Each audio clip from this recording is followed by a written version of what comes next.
विश्व हिंदी साहित्य सेवा संस्थान प्रयागराज के तत्वावधान में उत्तर प्रदेश इकाई द्वारा आयोजन आज 9 अप्रैल 2025 को शाम 7:45 पर हम लोग सभी इसमें भाग ले रहे हैं। सभी जो सहभागिता कर रहे हैं और सभी उपस्थित जनों को सादर वंदन और अभिनंदन करती हूँ मैं।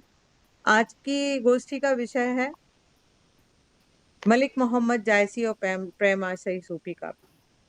तो चलिए सर्वप्रथम मैं कुछ कहूँ इसके बारे में, उससे पहले हम माँ को की वंदना करते हैं। आदरणीय वीणा पाणी को प्रणाम करते हुए मैं सादर आमंत्रित करती हूँ सरस्वती वंदना हेतु आदरणीय श्रीमती अनामिका श्रीवास्तव जी, रायबरेली से ससम्मान स्वागत है इस आभासीय पटल पर आपका। आदरणीय अनामिका जी, कृपया आप अपना माइक एक बार फिर से ठीक कर लीजिए जैसे पहले किया था। आप ये जो पकड़े हैं ना मैम, ये वाला निकाल दीजिए तो आप आराम से, आपका आवाज स्पष्ट आएगी। इससे कभी कभी डिस्टरबेंस आता है। जी जी, स्वागत है आप। हाँ, अब अच्छी आ रही है। ठीक। छोटा सा परिचय देना चाहूंगी मैं। ये मेरी देवरानी है। अच्छा अच्छा, बहुत बढ़िया। धर्मेश को हम रचना बुलाते हैं। मेरी बड़ी लाडली है और हमसे छोटी है। हम 3 भाई हैं, तो बड़ी जिठानी, बीच के हम और छोटी ये है। और अभी आप इसको सरस्वती वंदना के माध्यम से सुनेंगे। स्वागत ठीक, स्वागत है आपका, हृदय से अभिनंदन। धन्यवाद।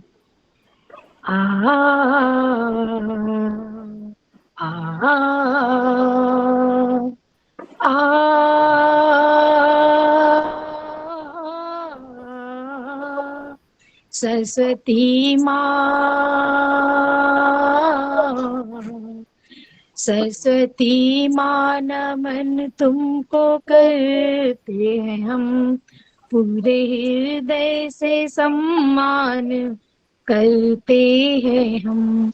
ज्ञान की ज्योति तुम ही जलाती हो माँ, श्रद्धा से माँ तेरा ध्यान करते हैं हम। सरस्वती माँ नमन तुमको करते हैं हम, पूरे हृदय से सम्मान करते हैं हम। जय हो शारदे माँ, जय हो शारदे माँ, जय हो शारदे माँ, जय हो शारदे माँ। मैया अमृत सुरों का हमें दान दो, मीठी वाणी सदा हो ये वरदान दो। तेरी कृपा से माता मिले ज्ञान जब, सारा संसार देता है सम्मान तब। मैया जी तेरी भक्ति सुबह शाम करते हैं हम, पूरे हृदय से सम्मान करते हैं हम। सरस्वती माँ नमन तुमको करते हैं हम, पूरे हृदय से सम्मान करते हैं हम। मोह माया का अंधियारा हर लेती हो, राह जीवन की आसान कर देती हो। शारदे माँ कृपा तेरी हो जाए जब, मिले यश ख्याति संसार में मैया तब। मेरी माँ तेरे चरणों में वंदन माँ करते हैं हम, पूरे हृदय से सम्मान करते हैं हम। सरस्वती माँ नमन तुमको करते हैं हम, पूरे हृदय से सम्मान करते हैं हम। सदा मन में हमारे तेरा प्यार हो, तेरा वंदन ही जीवन का अवसार हो। तेरी ममता का आंचल हो सर पे मेरे, आँख खोलूं दर्श हो सदा माँ तेरे। हर घड़ी शीश श्रद्धा से अपना झुकाते हैं हम, पूरे हृदय से सम्मान करते हैं हम। जय हो शारदे माँ, जय हो शारदे माँ, जय हो शारदे माँ, जय हो शारदे माँ। सरस्वती माँ नमन तुमको करते हैं हम, पूरे हृदय से सम्मान करते हैं हम। धन्यवाद। बहुत सुंदर सरस्वती वंदना। और सबसे बड़ी बात होती है धन्यवाद। कि जब कोई नया व्यक्ति आता है तो एक अलग ही सरस्वती वंदना सुनाते हैं। तो बार-बार वही अगर दोहराई जाती है तो उतना मन नहीं लगता जितना कि नई सरस्वती वंदना अगर सुनने को मिलती है तो बहुत आपने बहुत अच्छे सुंदर शब्दों में और बहुत धन्यवाद मैम, बहुत बहुत सुंदर धन्यवाद। आवाज में आपने प्रस्तुति दी। बहुत-बहुत धन्यवाद और धन्यवाद। आपका आभार और आशा ही नहीं मुझे विश्वास है कि आप अब हर हर समय हमारे मंच यस पर मैम। आप जी मिलेंगे। मैम, जी मैम। बहुत-बहुत धन्यवाद। जी मैम, धन्यवाद। बिल्कुल मैम। धन्यवाद मिस, धन्यवाद। माँ के आशीर्वाद से ही हमारा ये मंच है, चाहे बोलना हो, लिखना हो या सोचना समझना हो, सब माँ सरस्वती माँ के आशीर्वाद से ही संभव होता है। या देवी सर्वभूत विद्या रूपेण संस्था नमस्तस्यै नमस्तस्यै नमस्तस्यै नमो नमः। माँ के आशीर्वाद से हम आगे चलते हैं। स्वागत भाषण हेतु आदरणीय अनीता सक्सेना जी का स्वागत और अभिनंदन करती हूँ इस आभासीय पटल पर, जो कि अयोध्या से जुड़ी हुई है। और यही नहीं, हमारे बाल संसद में भी ये अपने बच्चों को भेजती हैं। बहुत इसलिए उनका विशेष रूप से आभार व्यक्त करती हूँ। इस मंच पर भी आपका तन मन धन से आप जुड़ी हुई हैं। साथ ही साथ हमारे साथ जुड़ चुके हैं आदरणीय दीनबंधु आर्या जी, अशोक उपाध्याय जी, आदरणीय सचिव गोकुलेश्वर द्विवेदी सर, उनका हार्दिक अभिनंदन है। सबिया फैसल जी और कृष्णा मनीषी जी, आप और जयवीर सिंह जी, आप सभी का इस आभासीय पटल पर अभिनंदन है, क्योंकि मैं कई बार कहती हूँ कि श्रोताओं के बगैर वक्ताओं का कोई मायने नहीं रह जाता। तो अच्छे-अच्छे श्रोता जुड़े हुए हैं आप सभी को सुनने के लिए। एक बार फिर से उपमा आर्या जी भी जुड़ चुकी हैं हमारे साथ, उनका भी अभिनंदन है, स्वागत है। तो आदरणीय श्रीमती अनीता सक्सेना मैम को एक बार फिर से स्वागत करती हूँ स्वागत भाषण हेतु, और मैम आपका भी हार्दिक अभिनंदन है, स्वागत। जी मैम। विश्व हिंदी साहित्य सेवा संस्थान प्रयागराज उत्तर प्रदेश राज्य इकाई के तत्वावधान में आभासी गोष्ठी में मैं श्रीमती अनीता सक्सेना अयोध्या उत्तर प्रदेश से पटल से जुड़े हुए समस्त आदरणीय विद्वजनों को सादर प्रणाम करते हुए सबका स्वागत करती हूँ। आज का विषय है मलिक मोहम्मद जायसी और प्रेमाश्रयी सूफी काव्य। आज के कार्यक्रम की अध्यक्षता करने के लिए हमारे बीच उपस्थित हैं आदरणीय डॉक्टर सीमा वर्मा जी, जो कि विश्व स्नेह समाज पत्रिका की सह संपादिका हैं। आपकी अनेक कविताएं, कहानियां तथा पुस्तकें प्रकाशित हो चुकी हैं तथा अनेक पुरस्कार भी मिल चुके हैं।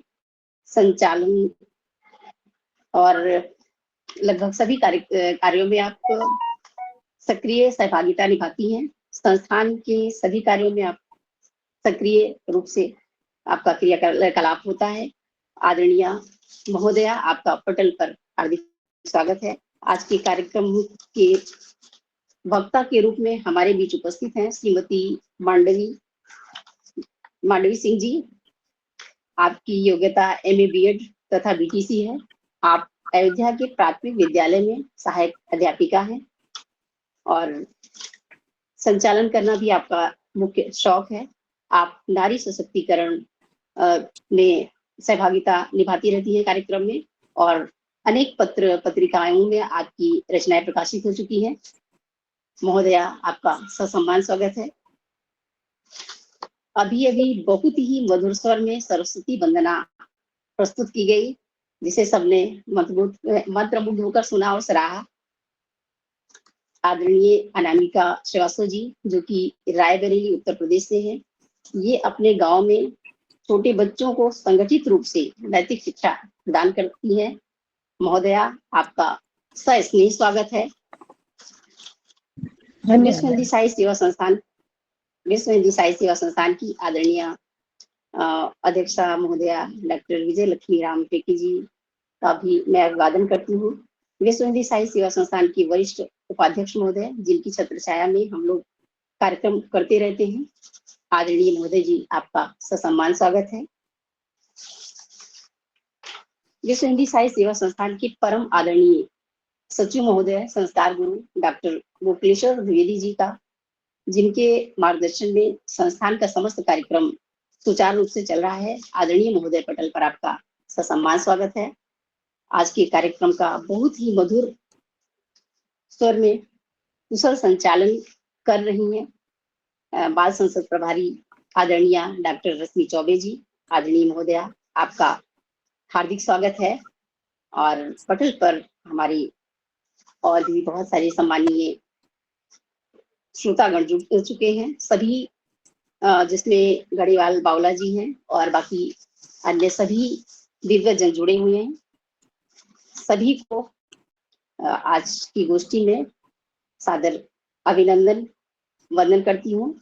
और अब मैं अपनी वाणी को विराम देने से पहले कार्यक्रम को आगे बढ़ाने के लिए आदरणीय रश्मि चौबे जी को ससम्मान पुनः आमंत्रित करती हूँ। धन्यवाद, आभार मैम, बहुत बहुत अगर आपका कोई भी हृदय छूट से छूट अभिनंदन। गया हो तो सबका स्वागत है। सभी का धन्यवाद। हरि व्यापक सर्वत्र समाना, प्रेम प्रेम प्रकट होई मैं जाना। अब प्रेम से कोई स्वागत करेगा तो सब प्रसन्न हो जाते हैं। तो आपको हृदय से आभार मैम, बहुत अच्छा आपने स्वागत भाषण दिया, आपका भी स्वागत है, अभिनंदन है। आइए हम चलते हैं मलिक मोहम्मद जायसी की ओर, जो कि आज प्रेमाश्रयी शाखा पर हम बातचीत करेंगे।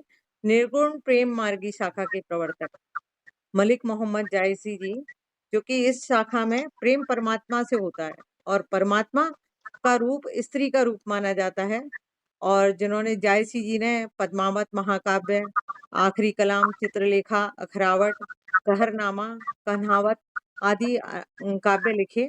और इन सब के ऊपर चर्चा करने के लिए मैं सादर आमंत्रित करती हूँ हमारे आज की वक्ता हैं आदरणीय श्रीमती मांडवी सिंह जी, सहायक अध्यापिका, अयोध्या से। निर्गुण राम निर्गुण नाम जपौरे भाई, अविगत की गति लखी न जाई, ऐसे ही कुछ हम सुनेंगे आज इनके शब्दों में। ससम्मान स्वागत है, अभिनंदन महोदय, आपका वक्ता के रूप में आज आपका उद्बोधन सुनने का मौका मिला हमें। स्वागत। बहुत बहुत धन्यवाद सभी को। नमस्कार, मैं मांडवी सिंह श्री रामचंद्र जी की नगरी अयोध्या से पटल पर उपस्थित आप सभी सम्मानित जनों का हार्दिक स्वागत व अभिनंदन करती हूँ और आज का अपना वक्तव्य प्रारंभ करती हूँ। स्वागत है। नागमती चितौर पथ हेरा, नागमती चितौर पथ हेरा, पियु जो गए पुनि कीन्ह न फेरा, पियु जो गए पुनि कीन्ह न फेरा, नागरी नारी काहु बस परा, नागर नारी काहु बस परा, ते विमोहि मोह सोचित हरा, ते विमोहि मोह सोचित हरा, नागमती नागमती, सुआ काल हुई लैगा पियु, सुआ काल हुई लैगा पियु, पियु नहीं लेत लेत बर जियु, पियु नहीं लेत लेत बर जियु, नागमती नागमती। उपरोक्त पंक्तियां जो अभी आप सबने सुनी, प्रेम की पीर कहे जाने वाले प्रेमाश्रयी सूफी संत निर्गुण शाखा के प्रमुख संत मलिक मोहम्मद जायसी जी की थी। आइए हम उनके जीवन परिचय पर और अधिक प्रकाश डालते हैं और इस चर्चा परिचर्चा को आगे बढ़ाते हैं। प्रेमाश्रयी शाखा के सर्वश्रेष्ठ कवि मलिक मोहम्मद जायसी का जन्म उत्तर प्रदेश के अमेठी जिले के जायस स्थान पर हुआ था। उन्होंने स्वयं अपने जन्म के बारे में अपनी काव्य कृति आखिरी कलाम में लिखा है, भा अवतार मोर नव सदी 30 बरस ऊपर कवि बदी। इन पंक्तियों के आधार पर माना जाता है कि उनका जन्म 900 हिजरी यानी सन 1492 के लगभग हुआ था। इनके पिता का नाम मलिक राजे अशरफ था। बताया जाता है कि मलिक मोहम्मद जायसी जी ने अपने पिताजी को बहुत ही अल्प आयु में खो दिया था। उनके पिताजी का भी निधन बहुत ही अल्प आयु में हो गया था और उन्होंने अपनी माता को भी खो दिया था बहुत ही अल्प आयु में। मातृत्व से भी उन्हें बहुत ही अल्प आयु में वंचित होना पड़ा था।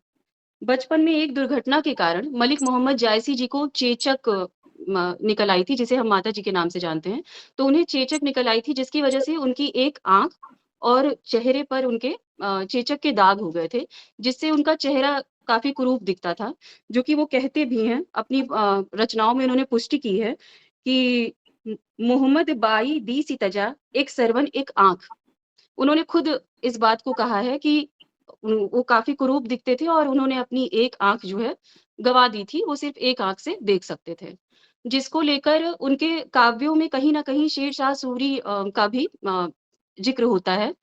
और अपने काव्य में उन्होंने कहा है कि एक बार बहुत पहले कभी उन्होंने उनके रूप और सौंदर्य के हमारे राजा महाराज के उपासक, तो उन्होंने शेरशाह सूरी जी ने उनका मजाक उड़ाते हुए कहा कि जो है कितने कुरूप हैं आप, या ऐसा उनके ऊपर कोई टिप्पणी की। तो फिर उन्होंने कहा कि मोही का हंससी के को हरन, कि आप क्या मुझ पे हंस रहे हैं या मुझे जिस कुम्हार ने बनाया अर्थात विधाता ने, या आप उसके ऊपर हंस रहे हैं। क्योंकि यहाँ पे उन्होंने विधाता की तुलना जो है किससे की, कुम्हार से की, कि आप मुझ पे हंस रहे हैं या उस विधाता पे हंस रहे हैं, उस कुम्हार पे हंस रहे हैं जिसने मुझे बताया। जो कहीं ना कहीं बताता है कि वो कितने प्रेमी थे तरह तरह से उत्प्रेक्षा अलंकार का उपयोग करने में। तो मलिक मोहम्मद जायसी जी का जीवन परिचय ये रहा कि उन्होंने बहुत ही अल्पायु में अपने माता पिता को खो दिया था, जिसके कारण उनका लालन पालन जो है साधु संतों के बीच में ही हुआ। सूफी संतों के बीच में, साधु संतों के बीच में उनका लालन पालन हुआ। तो शिक्षा और उनके जो गुरु थे उसके बारे में अब हम आगे जानेंगे। तो माता पिता के स्वर्गवास के कारण जायसी जी की शिक्षा का बहुत उचित प्रबंध ना हो सका। इसके बाद इनका जीवन साधु और फकीरों के बीच ही गुजरा। अपनी काव्य रचनाओं में इन्होंने सैयद अशरफ जहांगीर एवं शेख बुरहान को अपने गुरु के रूप में उल्लेखित किया। इनका पालन पोषण साधु संतों के बीच में हुआ, परंतु इनकी रचनाओं के माध्यम से हम इतना अवश्य जान सकते हैं कि जायसी जी एक महान ज्योतिष, वेदांती और दर्शन हठयोग के महान ज्ञानी थे।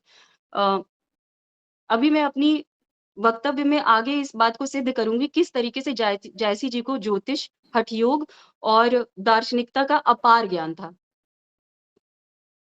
मलिक मोहम्मद जायसी जी की रचनाओं के बारे में अगर हम जानें तो भक्ति काल में जायसी जी की जिन रचनाओं का उल्लेख मिलता है वो इस प्रकार है: पद्मावत, आखिरी कलाम, चित्रावत, अखरावत, कहरानामा, सखरावत, चंपावत, इतरावत, मटकावत, लहतावत, धनावत, सोरठ, जपजी, मैनावत इत्यादि इनकी प्रमुख रचनाएं हैं।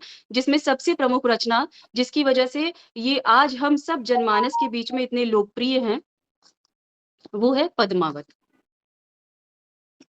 जायसी जी की भाषा शैली के बारे में यदि बात की जाए तो उनकी भाषा शैली आम जनता से बहुत जुड़ी हुई, जिससे हम आज भी बहुत अपने आप को जोड़ पाते हैं। मलिक मोहम्मद जायसी जी की भाषा का मुख्य रूप ठेठ अवधी है, जो कि बहुत ही मीठी और बहुत ही प्यारी है। लेकिन कहीं कहीं उनमें अपभ्रंश अरबी फारसी के शब्द भी देखने को मिलते हैं। ब्रज भाषा और खड़ी बोली दोनों में विभिन्नता होते हुए भी उनकी रचनाओं में बोलचाल की लोक भाषा का उत्कृष्ट उपयोग व भाव का रूप देखने को मिलता है। उनके काव्य की भाषा में लोक संस्कृति का प्रभाव स्पष्ट रूप से परिलक्षित होता है। लोक संस्कृति को जायसी जी ने जगह जगह अपने काव्य में इस तरह से उकेरा है कि उनका काव्य लोक संस्कृतियों के माध्यम से और अधिक सुंदर सौंदर्य को प्रदान करता है और अधिक सुंदर हो जाता है उनका काव्य। क्योंकि जिस तरीके से उन्होंने लोक संस्कृतियों को अपने काव्य में उकेरा है, उससे हम और अधिक जुड़ पाते हैं और देख पाते हैं कि जायसी जी को तब की लोक संस्कृति और आज की लोक संस्कृति से हम उसका तारतम्य बैठा पाते हैं और अपने आप को उससे जोड़ पाते हैं। जायसी जी की मृत्यु के बारे में यदि बात करें तो कहीं न कहीं मृत्यु के बारे में उनके थोड़ा विवाद है, पर फिर भी रामचंद्र शुक्ल जी ने काज़ी नसीरुद्दीन हुसैन जायसी के हवाले से कहा है कि जायसी की मृत्यु सन 949 हिजरी यानी 1542 ईस्वी में अमेठी में हुई थी। वहीं इनकी कब्र भी है।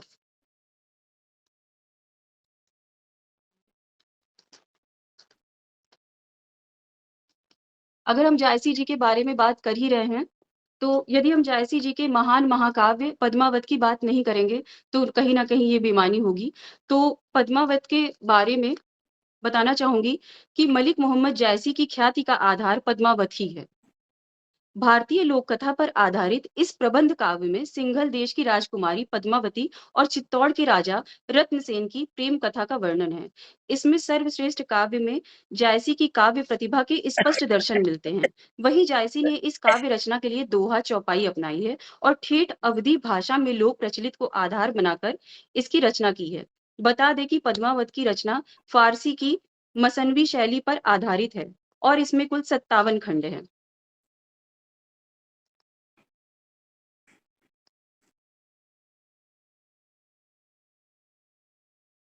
हमारे प्रिय आचार्य रामचंद्र शुक्ल जी, जो बहुत अच्छे आलोचक और समालोचक थे, उन्होंने जायसी जी की समीक्षात्मक वर्णन करते हुए लिखा है कि और उन्हें वो कभी भी जायसी जी को सूफी संत मानते ही नहीं थे। उन्होंने हमेशा जायसी जी को एक शुद्ध कवि ही माना है कि जिस तरीके से एक शुद्ध कवि में जो गुण होते हैं, वो जायसी जी उससे पूरी तरीके से ओतप्रोत थे। आचार्य रामचंद्र शुक्ल कहते हैं कि मैं कभी भी जायसी को सूफी संत नहीं मानता हूँ। मैं उन्हें हिंदी के तमाम गुणों से ओतप्रोत एक शुद्ध कवि मानता हूँ। बच्चन सिंह ने इनकी भाषा के बारे में लिखा है, जायसी की अवधि अवधि की अर्घान है। जायसी का जो कुछ भी पढ़िए, अवधि की रस गंध जरूर मिलेगी। जायसी की भाषा ठेठ अवधि है तो तुलसी की संस्कृत निष्ठ। यह अंतर दोनों की विषय वस्तु में भी है। एक में लोक कथा है इसलिए लोक भाषा, दूसरे में क्लासिकल कथा है इसलिए संस्कृत निष्ठ भाषा। बच्चन सिंह जायसी के विषय में कहते हैं कि सूफी काव्य में बस एक ही कवि है, जायसी, बाकी तो सब लकीर के फकीर हैं। धन्यवाद। इसमें अपनी ओर से मैं एक चीज और जोड़ना चाहूंगी। हमने जायसी जी को एक हिंदी प्रेमी के रूप में और स्नातक स्तर पर, परास्नातक स्तर पर काफी हद तक पढ़ा है, पर आज मैंने जायसी जी को खुद के ज्ञानार्जन के लिए पढ़ा और इसलिए पढ़ा ताकि मैं उनके बारे में कुछ ऐसे अनूठे पहलू जान सकूं जिसे मैं नहीं जानती हूँ। और ये जानने पर जब मैंने काफी रिसर्च की, काफी मैंने पढ़ा, तो मैंने जो एक चीज जानी वो ये जानी कि जायसी, हालांकि वो इस्लाम संप्रदाय के थे, पर उन्होंने जिस तरीके से पद्मावत में अ, आज की उस समय की हिंदू रीति रिवाज, हिंदू वेशभूषा और मोहित कि स्त्री, मेन बात, एक मोहित स्त्री, मोहित नारी किस तरीके से सोच सकती है, उसका वियोग, उसका विरह किस हद तक जा सकता है यदि उसका प्रियतम उसके निकट ना हो या उसका प्रियतम किसी अन्य स्त्री की तनिक भी तारीफ या बड़ाई कर दे। तो मुझे ये चीज उनके बारे में मोहित पढ़कर और जानकर बहुत आश्चर्य भी प्रतीत होता है कि एक व्यक्ति जो इस्लाम सूफी संत संप्रदाय से ताल्लुक रखता हो, वो आज हिंदू रीति रिवाज के इतने, हिंदू सभी संस्कृतियों के बारे में इतने अच्छे से जानता था। इसलिए मैं उनको नतमस्तक हूँ और बार बार प्रणाम करती हूँ जायसी के महाकाव्य और जायसी की लेखनी को। धन्यवाद।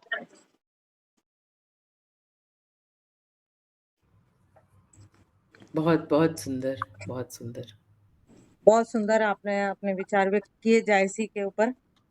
सबसे बड़ी बात है कि जायसी के पद्मावत में लौकिक से अलौकिकता की ओर गए, मतलब जाते हैं जायसी जी, और पद्मावती का सौंदर्य वर्णन और नागमती का विरह वर्णन, ये दोनों ही बहुत ही इतने अच्छे तरीके से उन्होंने अपने उसमें लिखा हुआ है। 7 चौपाइयों के बाद एक दोहा, जिसमें बड़ी मसनवी कहते हैं इसे, तो उसका उन्होंने प्रयोग किया है। और पद्मावत में अवधी भाषा है, जैसे कि मैम ने बताया, और साथ ही साथ ये विशेषता जो बताई है इन्होंने, ये मैंने एमए में नहीं पढ़ी थी कि वो ज्योतिष भी थे और हठ योग के ज्ञाता थे ये। और अपार ज्ञान था ये तो पता है, लेकिन ज्योतिषी भी थे, हठ योग थे, ये विशेष बातें आदरणीय ने अपने उद्बोधन में जोड़ी। ये बहुत ही आपका उत्तम उद्बोधन है। हम बहुत बहुत धन्यवाद व्यक्त करते हैं कि आपने जायसी जी के बारे में, उनके जीवन के बारे में जानकारी दी कि किस तरह से उन्होंने आंख और कान अगर उनके बेकार हो गए थे और किसी ने हंसी उड़ाई तो उन्होंने किस तरह से उसका, मैंने यहाँ पर वही दोहा लिख रखा था जो आपने भी शायद सुना होगा कि मोहिका हंसे सी, मतलब मुझ पर क्या हंसते हो, है ना। मैं तो ईश्वर की रचना हूँ, ये बहुत अच्छा। और साथ ही साथ बहुत बहुत धन्यवाद आदरणीय आपके उद्बोधन हेतु, आभार आपका। और हमारे साथ जुड़ चुके हैं यहाँ पर गुप्तेश्वर उपाध्याय जी और सुषमा शुक्ला जी, सुरेखा मंत्री जी और एक और सुरेखा जी जुड़ी हुई हैं। मैं आप सभी का हार्दिक अभिनंदन करती हूँ और किसी का नाम ना भी ले पाई हूँ तो उन सभी का स्वागत है। चलिए हम चलते हैं अब जो कि संपादिका है हमारे विश्व हिंदी साहित्य सेवा संस्थान की पत्रिका की, अपार ज्ञान की धनी, आदरणीय अध्यक्षता कर रही हैं आदरणीय डॉक्टर सीमा वर्मा जी जो लखनऊ से जुड़ी हुई हैं, उनका हार्दिक अभिनंदन करती हूँ। जायसी की इन पंक्तियों से कि पेशों कहूँ संदेशड़ा ए भमरा एकाग तो धनी बिरह जरी मुई तेई धुआं हम लाग। बहुत अच्छी पंक्तियां हैं और ससम्मान स्वागत करती हूँ अध्यक्षता के रूप में ज्ञान की धनी आदरणीय सीमा वर्मा जी का स्वागत है, अभिनंदन है आदरणीय महोदया। अध्यक्ष के भाषण। जी बहुत बहुत धन्यवाद रश्मि जी। आप आभासी पटल पर उपस्थित सभी विद्वज्जनों को मेरा प्रणाम, अभिनंदन।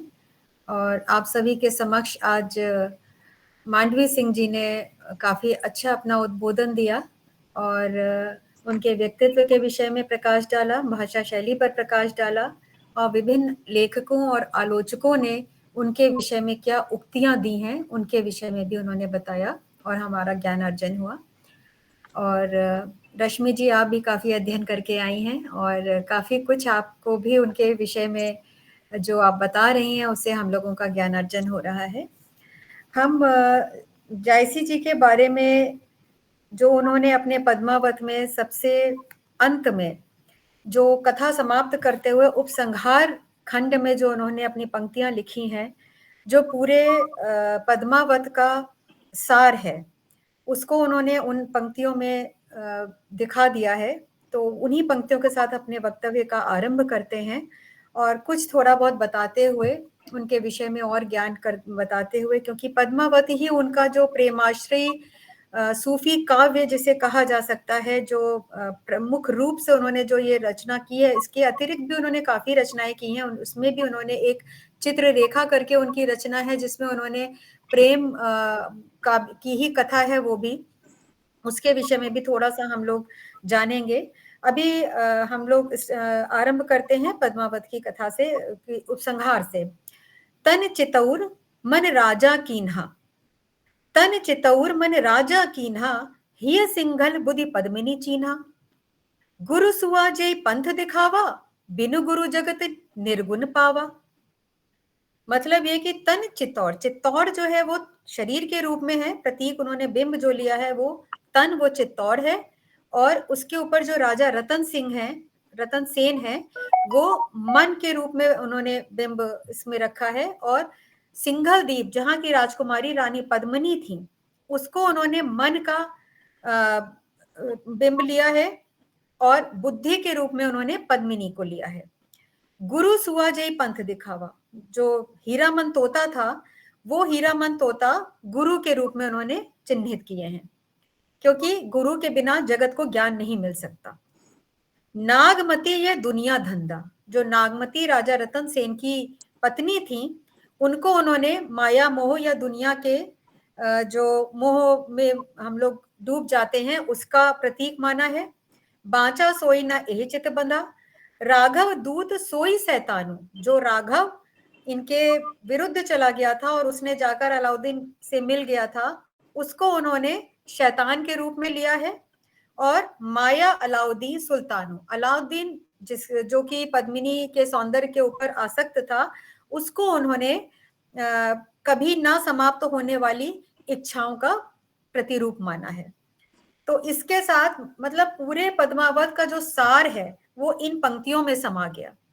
जहां तक कि पद्मावत के विषय में आप सभी लोग जानते होंगे कि ये एक प्रेम के ऊपर आधारित एक ग्रंथ है, जिसमें सूफी यानी कि रहस्यवाद, पहले हम ये समझे कि सूफी है क्या। सूफी है, इस्लाम में सूफी कहा गया है रहस्यवाद को, जहां पर निर्गुण आराधना की जाती है। उस सूफी का तात्पर्य यह है कि एक व्यक्ति प्रेम में इतना अधिक डूब जाए कि वो अपने आप को भूल जाए और बिल्कुल परमात्मा के साथ उसकी लगन हो जाए। वो जो एक स्थिति होती है, प्रेम की पराकाष्ठा होती है, वो इस्लाम में सूफी या हम लोग जिसे रहस्यवाद कहते हैं उसमें परिलक्षित होती है।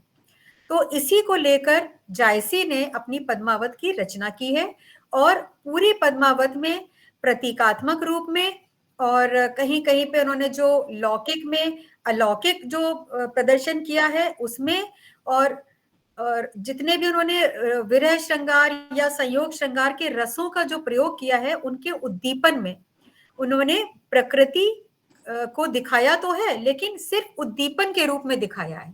प्रकृति का वर्णन नहीं किया है उन्होंने, लेकिन उन्होंने किसी रस को उद्दीप्त करने के लिए प्रकृति का सहारा अवश्य लिया है।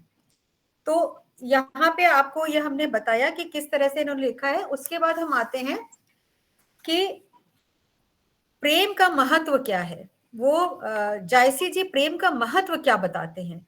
वो कहते हैं कि परमात्मा, उनकी सूफी साधना कैसी थी, जायसी की सूफी साधना कैसी थी, उसके विषय में कुछ पंक्तियां हम आपके सामने प्रस्तुत करेंगे। परमात्मा मिलन के लिए सूफी साधना को उन्होंने मुख्य माना है, क्योंकि जब तक हमको अगर किसी चीज को प्राप्त करना है, प्राप्य है कोई हमारे लिए की चीज, जैसे हम साधक हैं और हमारे लिए साध्य अगर परमात्मा है, तो उसको अगर हमें प्राप्त करना है तो हमें इसके लिए आवश्यक है कि हम अपने आप को डूब कर, अपने आप को भुलाकर उसको प्राप्त करने की इतनी चेष्टा करें, चाहे जितने संघर्ष रास्ते में आए।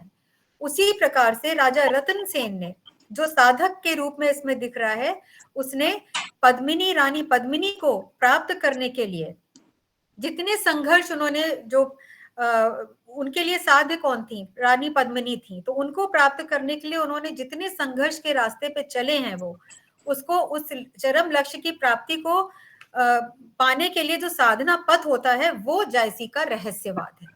उसको उन्होंने अपनी सूफी साधना में सम्मिलित किया है। और चूंकि वो इस्लामिक पृष्ठभूमि से थे, तो उनके ग्रंथों में कहीं ना कहीं सूफी साधना के भी अंश मिल जाते हैं।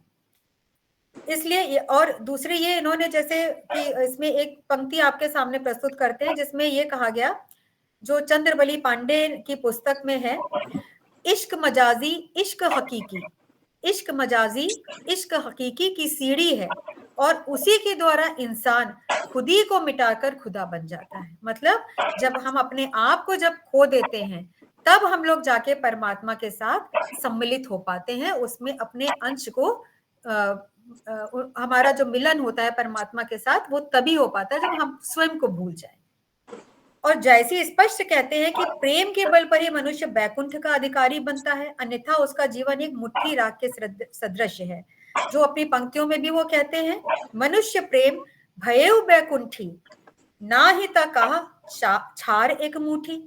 साधक जो है वो वहां पर जब प्रेम प्याला पी के, आप लोगों ने भी कई नृत्य देखे होंगे सूफी में, जब वो नृत्य करते हैं तो पूरा ऐसे करके पूरा झूम जाते हैं, और उनको बिल्कुल याद नहीं रहता है कि वो स्वयं कहाँ हैं और किस तरह से वो नृत्य कर रहे हैं, और वहां पे उनको अपने परमात्मा से तादात्म्य की अनुभूति होती है।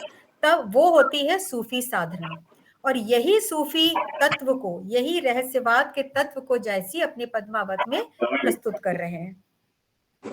और इसमें देखिए, जो इन्होंने रतन सेन की जो जब हीरामन सुख जो होता है, हीरामन तोता होता है, जब वो नक्षिक वर्णन कर रहा होता है, पद्मावती के सौंदर्य के विषय में बता रहे होता है, उस समय जब वो सुनते हैं राजा रतन सेन, उसके पश्चात वो किस तरीके से मूर्धन्य अवस्था में पहुंच जाते हैं। सुनते ही राजा गा मुरछाई, जानहु लहरी सूरज के आई, परासो प्रेम समुद्र अपारा, लहरई लहर कोई विसंभारा। मतलब वो सुनते सुनते वो मूर्छित हो गए, क्योंकि वो एकदम उसके प्रेम में पूर्वाग्रह में पहुंच गए। जो पूर्वाग्रह की स्थिति थी, मिलन से पूर्व की जो स्थिति थी, उसमें वो पहुंच गए और उस प्रेम को उन्होंने अनुभव किया। ये होता है प्रेम, बिल्कुल आत्मा से परमात्मा का मिलन। मतलब आत्मा जो है वो राजा रतन सेन के रूप में है और परमात्मा जो है वो रानी पद्मिनी के रूप में है। तो इसके पश्चात और ये पूर्वराग, जब पूर्वराग उनके अंदर हो गया कि उनसे रानी पद्मिनी से मिलने की उत्कंठा जब उनके अंदर जागृत हुई, तब उन्होंने रामचंद्र शुक्ल रत्नसेन को आत्मा और पद्मावती को परमात्मा का प्रतीक बताते हैं। ये बात अभी मांडवी सिंह ने कहा था। और इसमें सूफी काव्यों में भी यही होता है कि साधक जो होता है वो आशिक होता है और साध्य जो होती है वो माशुका होती है। तो साधक जो है वो रतन सेन है और जो साध्य है वो पद्मावती है। तो इसी प्रकार से इसमें भी उन्होंने यही बताया कि प्रेम प्याला को पीकर जब वो बिल्कुल पूर्व राग में पहुंच गए, उसके पहले की जो उनकी स्थिति थी वो तीव्र विरह अनुभूति की स्थिति थी। और इतनी उनको इतनी ज्यादा विरह की अनुभूति हो रही थी, वो किसी भी प्रकार से रानी पद्मिनी से मिलना चाहते थे। जैसे कि एक साधक अपने साध्य से मिलना चाहता है, जैसे कि एक आत्मा अपनी परमात्मा से मिलना चाहती है। तो प्रेमाश्रयी सूफी काव्य इसी के ऊपर आधार बनाकर ये विषय यहाँ पर लिया गया है। और इसमें एक चीज और भी आती है कि राजा रतन सेन का जो प्रेम था वो सच्चा है कि नहीं है, इसको भी दो प्रकार से पूरी जब कथा हम पढ़ते हैं, पद्मावत पढ़ते हैं, तो उसमें दो स्थान पर ऐसा होता है कि इनकी प्रेम की परीक्षा ली जाती है। एक स्थान वो है जहाँ पे पार्वती महेश आते हैं, मतलब शंकर जी और पार्वती जी आते हैं, वो इनकी परीक्षा लेते हैं, जिसमें कि पार्वती जी भी परीक्षा लेती हैं और वो एक अप्सरा का, सुंदर अप्सरा का रूप धरकर रतन सेन के सामने जाती हैं और वो कहती हैं कि पद्मावती जी को भूल जाइए और आप मेरे साथ प्रेम करिए। तो वो रतन सेन कहता है कि मुझे रानी पद्मावती के अतिरिक्त और किसी से भी कोई भी लेना देना नहीं है। तो पार्वती जी समझ जाती है कि इनका प्रेम सच्चा है। तब वो कहती हैं, निश्चय यहु विरहनल दहा, कसत कसौटी कंचन लागा। मतलब वहां पर वो उसको समझ जाती है कि इनका प्रेम सच्चा है और सोने के समान, बिल्कुल सोने के समान इनका चाहे कितना सोने को जैसे कसौटी पे कस लिया जाता है, उसी तरीके से मैंने भी इनके प्रेम को देख लिया है, इनका कसौटी पे प्रेम कस लिया है और इनका प्रेम बिल्कुल सच्चा है। दूसरी बार होता है जब ये समुद्र के साथ, जब इनको थोड़ा लालच आ जाता है, समुद्र इनसे कुछ मांगता है कि अपनी दौलत में से कुछ अपना थोड़ा बहुत मुझे दे दो, तो इनके अंदर, रतन सेन के अंदर थोड़ा अहंकार आ जाता है और वो देने से मना कर देते हैं। तब सागर जो होता है वो इनके ऊपर हावी हो जाता है और इनको क्रोधित होता है इनके ऊपर। तो उस समय ये समुद्र में लहरों के बीच में डूब जाते हैं। तब इनको उनकी जो कन्या होती, तब डूबते डूबते जो रानी पद्मिनी होती है वो उनकी पुत्री लक्ष्मी के पास पहुंचती है, लक्ष्मी इनको बचाती हैं। लक्ष्मी जो होती है, सागर की पुत्री जो लक्ष्मी होती है, वो रतन सेन की परीक्षा लेती हैं और कहती हैं कि ये इनसे उचित प्रेम करते हैं कि नहीं, सच्चा प्रेम करते हैं कि नहीं। जब वो कहती है कि मैं ही हूँ रानी पद्मिनी, तो दूर से तो वो कहते हैं कि यही रानी पद्मिनी है, लेकिन जब वो पास पहुंचते हैं तो कह देते हैं कि नहीं, ये मेरी रानी पद्मिनी नहीं है। तब वहां पे भी उनकी कसौटी पे कसा जाता है। तो वहां पे भी उनका प्रेम रानी पद्मिनी के लिए ही था और किसी और के लिए नहीं था, वो सच्चा प्रेम था, इसलिए इस कसौटी पे भी वो खरे उतरते हैं। तो यहाँ पे ये दिखाया गया कि कोई भी मोह माया, किसी भी प्रकार का कोई भी संघर्ष समक्ष आ जाए, उसके प्रति विचलित ना होना ही एक साधक की साध्य के प्रति निष्ठा और उसके प्रेम की पराकाष्ठा का प्रमाण होता है। और एक इसके बाद उन्होंने ये बताया कि जब अंधकार हमारे समक्ष होता है, तो अंधकार में जब ज्योति एकदम से सामने आती है तो हमारा सारा अंधकार मिट जाता है और वो ज्योति क्या होती है, वो हमारे परमात्मा से मिलन का प्रकाश होता है। और इसके अतिरिक्त इन्होंने पद्मावत के माध्यम से हिंदू और मुसलमान के मध्य में जो सामंजस्य स्थापित किया है परंपराओं के बीच में, इसके विषय में भी थोड़ा छोटा सा एक कुछ पंक्तियां मांडवी जी ने बताई थी उसमें भी वैष्णवों के ईश्वरोन्मुख प्रेम और सूफियों के रहस्यवाद को जायसी ने मिला दिया है अपने पद्मावत के माध्यम से। तो हिंदी के महाकाव्यों में तुलसीकृत रामचरितमानस के बाद पद्मावत की समकक्षता में कोई भी ग्रंथ नहीं ठहरता। साहित्यिक रहस्यवाद एवं दार्शनिक सौंदर्य से परिपुष्ट जायसी की यह कृति उनकी कीर्ति को हमेशा अमर रखेगी, इसमें कोई संदेह नहीं है। इनकी दूसरी प्रसिद्ध पुस्तक अखरावट है, जिसमें वर्णमाला के एक एक अक्षर पर सूफी सिद्धांतों से संबंधित बातों का विवेचन है। आखिरी कलाम में मृत्यु के बाद जीव की दशा क्या होती है, कयामत के अंतिम न्याय का क्या होता है, अंतिम न्याय क्या होगा, उसके विषय में उन्होंने वर्णन किया है। और बहुत सारी चीजें इसमें जो सूफी काव्य से, सूफी साधना से जो संबंधित है, उसका छोटा सा 2-3 पंक्तियों में हम आपको बता दें। रतन सेन पद्मावती के सौंदर्य को देखकर व्याकुल हो जाता है और उसे पाने के लिए योगी का वेश धारण कर लेता है। यहाँ पे भी साधक और साध्य, आत्मा परमात्मा, इसके प्रतीक यहाँ पे दिखाई दे रहे हैं। पद्मावती और रतन सेन का मिलन आत्मा और परमात्मा के मिलन का प्रतीक है। जौहर आत्मत्याग और आध्यात्मिक उत्कर्ष का प्रतीक है। जौहर जो रतन सेन की मृत्यु के पश्चात नागमती और पद्मावती दोनों ने ही जौहर कर लिया था, सती कर लिया, अपने आप को सती कर लिया था, तो वो आत्मत्याग और आध्यात्मिक उत्कर्ष का प्रतीक है।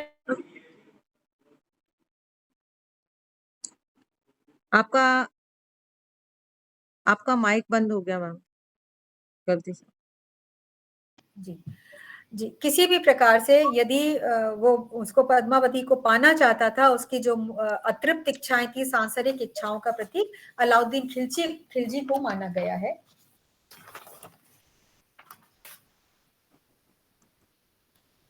पद्मावत देखा जाए तो पद्मावत सूफी रहस्यवाद की परंपरा का एक उदाहरण है, जहां पर प्रेम को ईश्वर से साक्षात्कार का मार्ग बताया गया है। और इसमें साधनात्मक रहस्यवाद के भी दर्शन होते हैं, क्योंकि वो ध्यान, योग और साधना के और संघर्ष के माध्यम से परमात्मा से मिलने का प्रयास किया जा रहा है, यानी कि पद्मावती से मिलने का प्रयास किया जा रहा है। इसी प्रकार से पद्मावती सौंदर्य और प्रेम का प्रतीक है, रतन सेन आत्मा का प्रतीक है। बहुत सारे अपने अपनी दृष्टि से बहुत सारे लेखकों ने प्रतीकात्मक अपने पहलू सामने रखे हैं। इसके पश्चात आपको खाली हम एक उदाहरण के साथ अपने वक्तव्य को विराम देंगे, जिसमें ये कहा गया, एक प्रकृति वर्णन आपके सामने रख रहे हैं कि किस प्रकार से प्रकृति में जो वियोग श्रृंगार का रस जो है, उसके उद्दीपन का कार्य कैसे इस पंक्तियां में प्रकृति को माध्यम बनाया गया है। फागुन पवन झंकौरे बहा, चौगुन सियु जाय किमि सह, तन जस पियर पात भामोरा, बिरह न रहे पवन हुई झोरा। मतलब फागुन में हवा झकझोरती हुई बह रही है और शीत की स्थिति ये है कि वो चौगुनी होती चली जा रही है। और नागमती का ये विरह वर्णन बता रहे हैं इसमें, और 12 मासा उन्होंने नागमती का पूरा वियोग जो दिया है। और 2 मुख्य जो इन्होंने अपनी बिंदु इसमें अपने पद्मावत में लिए हैं, वो पहला लिया है रानी पद्मिनी का सौंदर्य नक्षिक वर्णन, और दूसरा नागमती का वियोग वर्णन, जो कि 12 मासी वियोग वर्णन है। पूरे सारे महीनों को लेकर उन्होंने हर माह में नागमती की का क्या स्थिति हो रही थी, उसका पूरा वर्णन किया है। तो ये कह रहे हैं कि तन जैसे पियर पात भामोरा, मेरा जो तन है वो पूरा पीला पड़ चुका है, पीले पत्ते की भांति बिल्कुल मुरझा गया है। बिरह न रहे पवन होई झोरा, और विरह में वो पत्ता भी नहीं टिक पाएगा। मैं कैसे टिकी हुई, मैं कैसे बताऊं।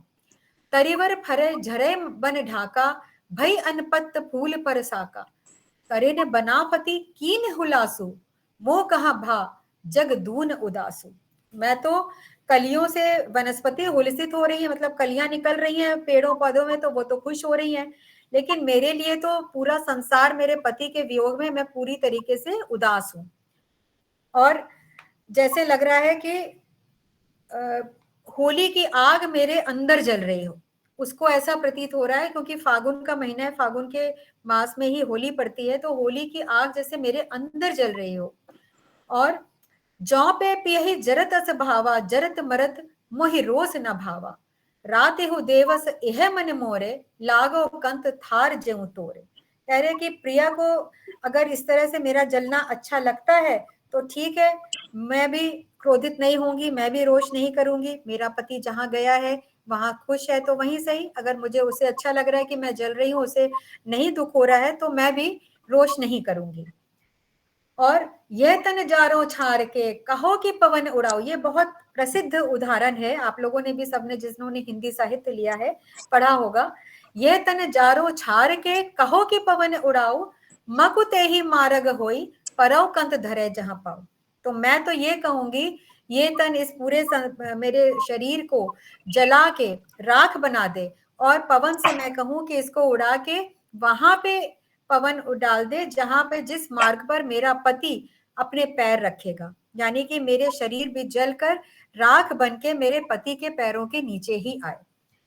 तो यहाँ पर नागमती के प्रेम की पराकाष्ठा दिखाई गई है कि वो भी रतन सेन से कितना प्रेम करती है। और बाकी पद्मावत में काफी कुछ दाम्पत्य जीवन के विषय में भी बताया गया है, काफी कुछ शैतानियत के बारे में भी बताया गया है कि किस प्रकार से शैतान के रूप में राघव धोखा देता है। और उसके बाद गोरा बादल की भी कथा आप लोगों ने सुनी होगी। गोरा बादल दो सरदार भाई थे, और सरदार भाई या मामा भांजा थे, कुछ ऐसा संबंध था उनके बीच में, थोड़ा मेरे ध्यान में नहीं आ रहा है। लेकिन उनकी मुख्य भूमिका ये थी कि जब रतन सेन को कैद कर लिया था अलाउद्दीन खिलजी ने, तो पद्मावती को मांगा था, उसने कहा था कि पद्मावती यहाँ आ जाए और रतन सेन को ले जाएं। लेकिन गोरा बादल ने ये फिर ये बताया गया कि उन्होंने पूरी एक पालकी सजाई, बहुत सुंदर पालकी सजाई, बहुत बड़ी पालकी सजाई, उसमें सारे अपने जितने भी उनके सैनिक थे उनको उसमें सवार करवाया, और सारे अस्त्र शस्त्र लेकर पूरी पलटन के साथ वो वहां पर गए अलाउद्दीन खिलजी के पास। लेकिन पद्मावती उसमें नहीं थी, उसमें सब सरदार थे, और ये उनकी एक युक्ति थी जिससे वो अंदर जाकर, और उसमें उन्होंने पहली जो पद्मावती की जो पालकी बनाई थी, डोली बनाई थी, उसमें उन्होंने बिठाया था एक लोहार को, जो हथौड़ा और सब लेकर बैठा था, जिससे, और वहां पे कहा गया कि पहले वो पद्मावती रतन सेन का दर्शन करेंगी। और जब वो वहां पहुंची तो उन्होंने उस कारागार का, उस लोहार ने निकल के उसको तोड़ दिया, उसके सब हथकड़ियां वगैरह सब हटा दी, चेनें हटा दी, और उसके बाद उनको लेकर वो भाग गए। जब अलाउद्दीन खिलजी को पता चला तो वो भी पीछे पीछे उस सेना लेकर गया। बाद के तो पूरा युद्ध है, तो उसके विषय में भी उसमें वर्णन है। तो ये सारे पात्रों का जो चरित्र चित्रण उन्होंने किया है वो इतना रोचक है कि अगर एक सिरे से आप शुरू करेंगे तो दूसरे सिरे तक पहुंचकर जब तक वो कथा वहां पर समाप्त नहीं हो जाएगी तब तक आपका मन उसमें लगा रहेगा। तो इसलिए तुलसीदास के रामचरितमानस के पश्चात उन्होंने पद्मावत को सबसे अच्छा उन्होंने काव्य माना है, प्रबंध काव्य माना है। इसके अतिरिक्त जो उन्होंने रचनाएं लिखी है, कहरानामा जो लोकगीत, कहारा लोकधुन के ऊपर आधारित लोकगीत हैं, इसमें जो परमात्मा के लोकगीत हैं। आखिरी कलाम उन्होंने लिखा है जिसमें उन्होंने प्रलय के विषय में बताया है। एक महरी बाईसी है, मसला नामा है, महरी बाईसी में चेतावनी और उपदेश दिए गए हैं। पोस्ती नामा है जिसमें अफीमचियों का चित्र खींचा है।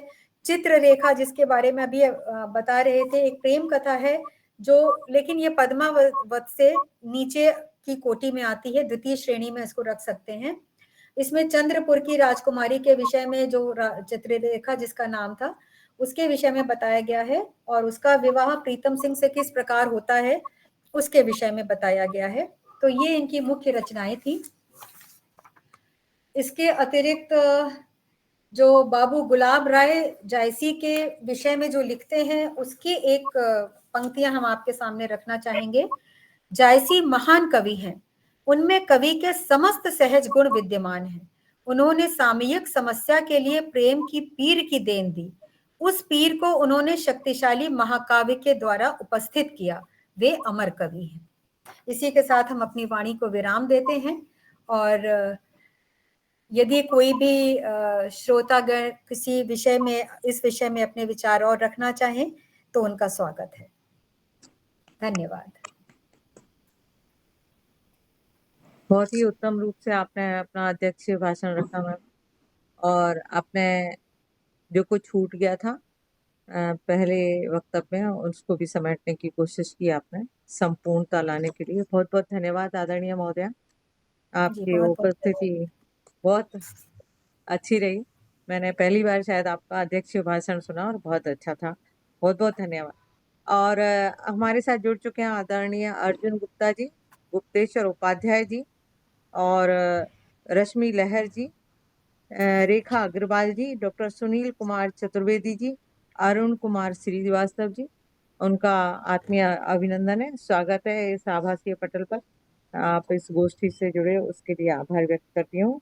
और इश्क मजाजी से इश्क हकीकी तक की जो जायसी जी ने व्यक्त किया है अपने पद्मावत महाकाव्य में, या फिर 12 कड़ी का प्रणाली का प्रयोग किया है अखरावट में, उन सबका अलग अलग वर्णन मैम ने किया।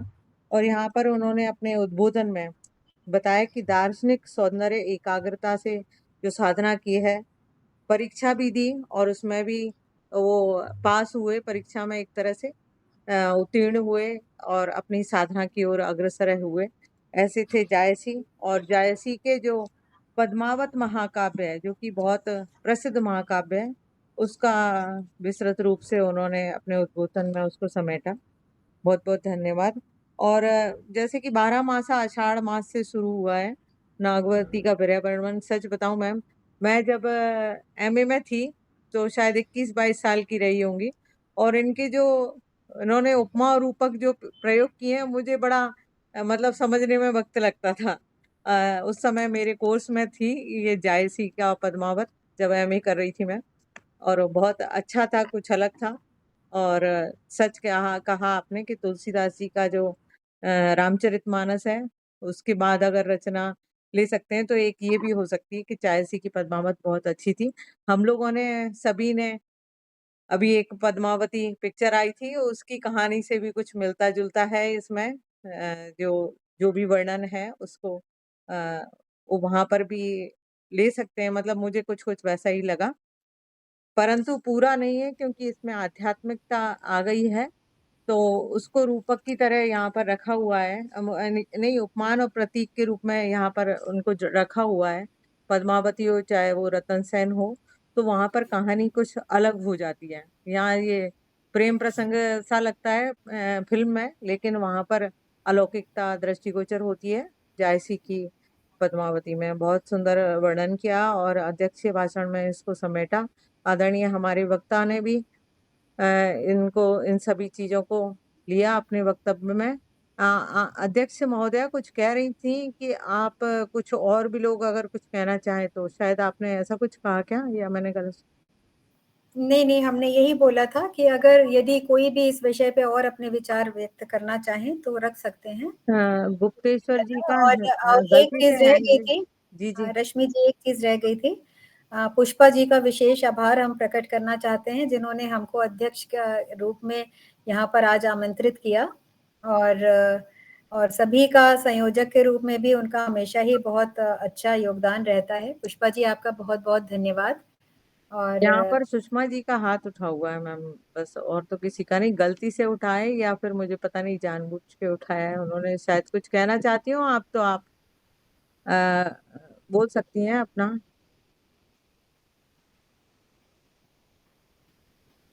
मुजवर जैनू जी भी जुड़े हुए हैं हमारे साथ, उनका हार्दिक अभिनंदन है। हामिद, मुजवर जैनू हामिद ये जुड़े हैं हमारे साथ, उनका हार्दिक अभिनंदन। मेरे ख्याल से गलती से कभी कभी प्रेस हो जाता है, तो उस तरीके से उनका हाथ उठ गया है, क्योंकि वो स्वयं भी नहीं दिखाई दे रही। चलिए हम अगले कार्यक्रम को आगे बढ़ाते हुए आभार व्यक्त करने हेतु आदरणीय पुष्पा शैली श्रीवास्तव जी, जो कि प्रभारी हैं उत्तर प्रदेश रायबरेली से, उनका ससम्मान स्वागत करती हूँ। इन पंक्तियों से, यह तन जारों छार के कहों की पवन उड़ाए और कहाँ ले जाए। स्वागत है, ससम्मान स्वागत है। आदरणीय पुष्पा जी आ चुकी हैं हमारे पटल पर, स्वागत है। बहुत आभार बहुत व्यक्त करने को। बहुत बहुत आभार डॉक्टर रश्मि जी। पहली बात तो आज पटल पर सभी अतिथियों का मैं बार बार आभार व्यक्त करूंगी, क्योंकि हमें लगता है कि जब हमारे वक्ता आते हैं तो श्रोताओं का भी होना अति आवश्यक है, और बिना उनके कार्यक्रम कभी सफल नहीं हो सकता। तो आज उनकी उपस्थिति हमारे पटल को शोभायमान कर रही है। पूरा पटल आज मेरा समृद्ध है, इसलिए मैं एक बार पहले ही सबका ढेर सारा आभार व्यक्त करती हूँ। और विषय पर ज्यादा हमें कुछ कहना नहीं है, इसलिए कि हमारी वक्ता मांडवी जी ने और हमारी अध्यक्ष महोदया डॉक्टर सीमा जी ने बहुत कुछ किया, लगभग सब कुछ समेट दिया है। तो दो पंक्ति अपनी ही लिखी 2 पंक्तियों से बात शुरू करूंगी कि देखो इतना नेह लगाकर मीत मेरे क्या पाओगे, देखो इतना नेह लगाकर मीत मेरे क्या पाओगे, एक दिन ऐसा आएगा तो कर मलते रह जाओगे। इसलिए बंधन से हमें छूटना चाहिए धीरे धीरे, और लौकिक से अलौकिक की ओर हमारी जो यात्रा है, इसमें इस बात को समझ लेना चाहिए कि प्रेम जब उत्कृष्टता के शिखर पर होता है तो परमात्मा की ओर ही जाता है। तो हमें जायसी जी ने भी यही संदेश दिया है अपनी कृतियों में। आज के पटल पर हमारी अध्यक्षता कर रही डॉक्टर सीमा जी, जिन्होंने बहुत ही अच्छा उद्बोधन दिया। मैं आपका आभार व्यक्त करती हूँ, और हमारी सभी समस्याओं के समाधान के साथ वो हमेशा उपस्थित रहती हैं, और मैं चाहती हूँ कि वो बस ऐसे ही अपना स्नेह बनाए रखें, अपना सहयोग बनाए रखें। बहुत बहुत आभार मैम, बहुत बहुत आभार। और हमारी दूसरी वक्ता आदरणीय मांडवी जी, जिन्होंने बड़े ही सुंदर और सधे स्वर में कोकिल कंठ के साथ अपना वक्तव्य शुरू किया। उन्होंने भी पूरा समग्र बिंदुओं पर अपना प्रकाश डाला। और मैंने सुना, आदरणीय अनीता जी ने बताया कि आप संचालन भी अच्छा करती हैं, और आपके उद्बोधन की प्रस्तुतिकरण से भी बहुत कुछ समझ में आया। आदरणीय मैम, आपका भी बहुत बहुत आभार, बहुत बहुत धन्यवाद। और मैं चाहूंगी कि हमारे पटल से आप हमेशा ऐसे ही जुड़े रहें। हमारे पटल पर आज उपाध्यक्ष महोदय ओम प्रकाश त्रिपाठी जी, जिनका संरक्षण मुझे हमेशा प्राप्त रहता है पिता तुल्य, वो हमेशा मुझे अपना आशीर्वाद देते रहते हैं, और पटल को भी मैं आपका भी आभार व्यक्त करती हूँ सर। और पटल पर उपस्थित हैं वरिष्ठ हमारे गुप्तेश्वर उपाध्याय जी, जिनसे सीधे वार्ता तो बहुत कम ही हो पाती है, लेकिन मैं अक्सर देखती हूँ कि जब भी कार्यक्रम होता है वो पटल पर आते जरूर हैं। उनका आना ही हमारे पटल को समृद्ध कर देता है। बहुत बहुत आभार सर। और आज की सचिव जी भी हमारे जुड़े, हालांकि वो बहुत व्यस्त रहते हैं, लेकिन फिर भी उनका संरक्षण प्राप्त है, उनका स्नेह प्राप्त होता है, और वो पूरी तरह से मतलब वो रहते हैं हमारे पटल पर। तो सर आपका भी बहुत बहुत आभार। और आज की वंदना करने वाली, सरस्वती वंदना करने वाली हमारी लाडली बहन, जिसको मैं घर में रचना कहती हूँ, अनामिका श्रीवास्तव, बड़ी ही सुंदर और बड़े ही सधे स्वर में उसने आज वंदना की, और ये मेरे लिए बड़े गर्व की बात है। अभी थोड़े दिन पहले हमारी देहरी प्रकाशित हुई मेरी पुस्तक, ये वंदना उसी देहरी से हुई है आज। तो इसलिए मैं अपनी देवरानी को ढेर सारा प्यार और स्नेह और बहुत बहुत उसका आभार व्यक्त करती हूँ। बहुत बहुत आभार अनामिका। और स्वागत का कार्यभार आदरणीय अनीता सक्सेना जी, जो बहुत ही महत्वपूर्ण है। अतिथियों को बुलाने के पश्चात यदि स्वागत ना किया जाए तो फिर जो है कार्यक्रम सफल माना गया, ये नहीं कहा जा सकता। तो ऐसे महत्वपूर्ण कार्य को लेकर के उपस्थित रही, जिसका निर्वहन बड़े ही सुंदर ढंग से आदरणीय अनीता जी ने किया। मैं आपका भी बहुत बहुत आभार व्यक्त करती हूँ। हमारे पटल पर आज बहुत सारे लोग उपस्थित रहे। उपमा आर्या जी, दीन बंधु जी, अशोक उपाध्याय जी, जयवीर सिंह जी, डॉक्टर कृष्णा मणि जी, डॉक्टर, और आज मैं उनको देख नहीं पाई, लेकिन शायद किसी ने नाम लिया उनका, डॉक्टर विजय लक्ष्मी राम टेके जी, जो हमारे संस्थान की अध्यक्षा हैं। आपका भी आभार मैम। रेखा जी, सुषमा जी, अरुण कुमार जी, सुबिया जी, अर्जुन गुप्ता जी, सुनील कुमार चतुर्वेदी जी, रश्मि लहर जी, हामिद जी, और भी बहुत सारे लोग हमारे पटल पर उपस्थित रहे, जिनको मैं देख नहीं पा रही हूँ। उनका बार बार आभार, बहुत सारा धन्यवाद उनको। और कार्यक्रम का संचालन बड़ी ही कुशलता के साथ जो निरंतर करती आ रही हैं आदरणीय डॉक्टर रश्मि चौबे जी, जो गाजियाबाद से हैं और बाल संसद की राष्ट्रीय प्रभारी भी हैं, बड़ी तन्मयता से अपने कार्य को अपना दायित्व निभाती हैं। मैं उनका भी ढेर सारा आभार करती हूँ। बहुत बहुत आभार, बहुत बहुत धन्यवाद। और एक बार पुनः सभी को मेरा प्रणाम, एक बार पुनः सभी को बहुत बहुत धन्यवाद, बहुत बहुत आभार। यदि कोई रह गया हो, किसी के प्रति किसी का नाम ना ले पाई हूँ, तो मैं क्षमा प्रार्थी हूँ, लेकिन हृदय से उनको ढेर सारा आभार। धन्यवाद, नमस्कार। बहुत बहुत धन्यवाद आदरणीय, आपका भी बहुत बहुत आभार कि आपने इतनी अच्छी गोष्ठी आयोजित की। और सचमुच मैं एमए के समय में पहुंच गई जायसी जी के, जब पढ़ते थे हम लोग, और यहाँ पर बहुत अच्छे से जायसी जी की रचनाएं, उनके जीवन परिचय सभी पर चर्चा हुई। और एक बार फिर से उनकी मेरे ख्याल से ये गोष्ठी का जो वीडियो बनेगा वो एमए और या बीए के जो छात्र छात्राएं उन तक पहुंचाया जाए, जो लोग शिक्षा प्रणाली से जुड़े मतलब अगर कॉलेज या स्कूल से जुड़े हुए हैं जो लोग, उन तक पहुंचाया जाए, और जिससे बच्चे लाभ प्राप्त कर सकें। क्योंकि आजकल पढ़ने के बजाय सुनने में लोग ज़्यादा माहिर हो गए हैं। यहाँ पर बहुत-बहुत धन्यवाद आदरणीय महोदया, आपका संयोजन हमेशा नमन के लायक रहता है। अब पद्मावत के विषय में खासकर प्रेम की पराकाष्ठा पर मेरी 2 लाइन। अरुण कुमार श्रीवास्तव जी लिख रहे हैं यहाँ पर चैट बॉक्स में कि पद्मावत के गीत सुने सुनाए प्रेम की हर ऊंचाई गहराई समझे, जहाँ तक प्रेम और बलिदान है वहीं हर दिल का मान सम्मान। और साथ ही साथ यहाँ पर आदरणीय गोकुलेश्वर द्विवेदी सर का संदेश है कि संगोष्ठी में जुड़े हुए सम्मानित श्रोतागण जो सहभागिता प्रमाण पत्र के इच्छुक हैं, वे अपना पूरा नाम, जनपद व राज्य लिखकर संस्थान के ईमेल आईडी जो कि यहाँ पर लिखी हुई है पर कल सुबह 10 बजे तक मेल कर सकते हैं। बहुत बहुत धन्यवाद आप सभी का। हरि रस पिया जानिए जे कवहु न जाए खुमार, मैं ममता घूमत रहे फिरे नाही तन की सार। तर की सार भी ना रहती। जब साधक अपनी साधना में मग्न होता है तो वो उसकी पूरी दृष्टि अपने साध्य पर ही रहती है। और जैसा कि हमने पद्मावत महाकाव्य में जायसी जी को अगर पढ़ते हैं तो ऐसा ही कुछ जान पड़ता है। उसकी पूरी चर्चा और जायसी जी के जीवन परिचय आदि सभी के बारे में यहाँ पर चर्चा हुई, क्योंकि एक सारगर्भित यहाँ पर कार्यक्रम हुआ कि अगर पूरा पद्मावत अगर ना भी पढ़ो तो आज की गोष्ठी को कोई सुन ले तो थोड़ा बहुत तो उसको ज्ञान प्राप्त हो ही जाएगा नहीं जायसी के बारे में। तो बहुत अच्छी सुंदर गोष्ठी रही, उसके लिए आदरणीय अध्यक्ष महोदय और जो कि आज की हमारी वक्ता हैं उनको नमन करती हूँ। बहुत सुंदर आपका उद्बोधन रहा। और आज्ञा चाहूंगी आदरणीय सीमा जी से कि अब हम चलें। जी जी जी बिल्कुल बिल्कुल। धन्यवाद। लाली तेरे लाल की जित देखूं तित लाल, लाली देखन मैं गई मैं भी हो गई लाल।